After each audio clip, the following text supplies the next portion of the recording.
Have you ever walked away from a conversation feeling entirely at fault for something you didn't even do?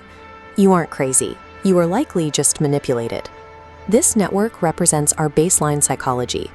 Human brains are naturally hardwired to be cooperative and trusting, but a manipulator views this natural cooperation as a vulnerability.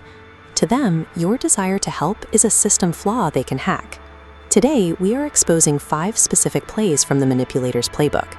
More importantly, we'll walk through the exact defensive moves you need to neutralize every single one of them. Identifying the mechanical structure of these interactions is the first step. When the invisible patterns of a conversation become visible, the emotional weight of the manipulation begins to lift. This dynamic illustrates play number 1, triangulation. This happens when a manipulator brings a third party into your relationship to create artificial competition. Psychologically, this triggers insecurities. When unfairly compared, your instinct is to scramble to prove your worth by complying with their demands. Play number 2 is exploiting reciprocity, also known as the weaponized favor. This involves someone performing a tiny, unrequested favor for you to set a trap. They are exploiting a biological flaw. When someone does something for us and we don't return the favor, a part of our brain called the anterior insula registers acute guilt. The anterior insula is a brain region responsible for processing emotions and social feelings. The manipulator cashes in on this uncomfortable guilt to extract a massive, disproportionate return favor. Your defense against reciprocity is setting a hard boundary. You have the absolute right to say no to gifts or favors that come with hidden strings.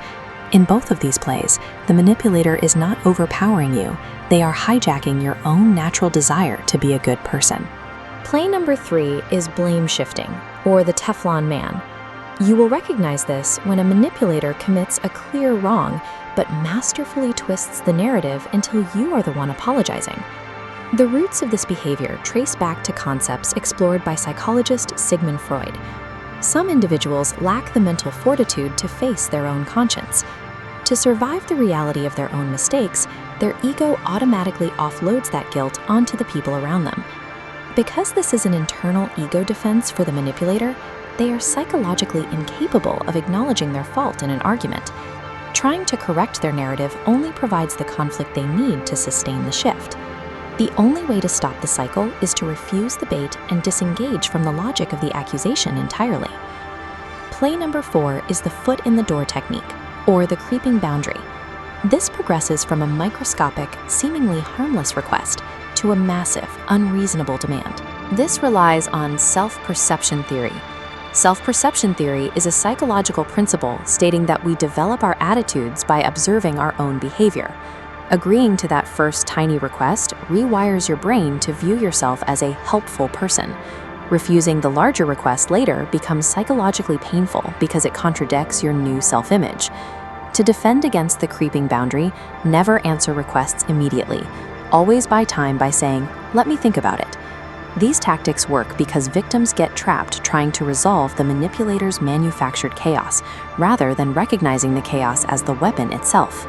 Play number 5 is gaslighting. To define what this term actually means, we have to look at its origin in the 1944 film Gaslight, where a manipulative husband targets his new wife. The husband's motive in the film is literal. He wants to isolate her so he can steal her highly valuable hidden jewelry. His specific tactic involves physically dimming the house's gaslights. When his wife asks about the darkness, he coldly tells her she is imagining it, slowly breaking her mind. Translating that plot to modern manipulation, gaslighting is the intentional, repeated denial of actual events to break the target's trust in their own memory.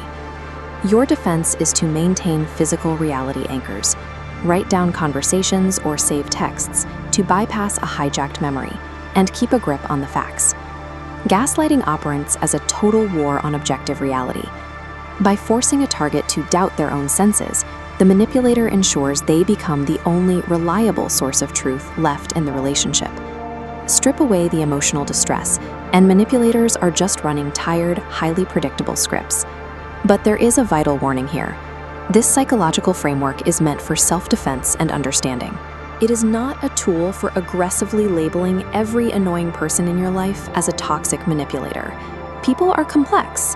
Recognizing these triggers, whether it's a forced comparison or a weaponized favor, allows you to spot the play while it is still in motion.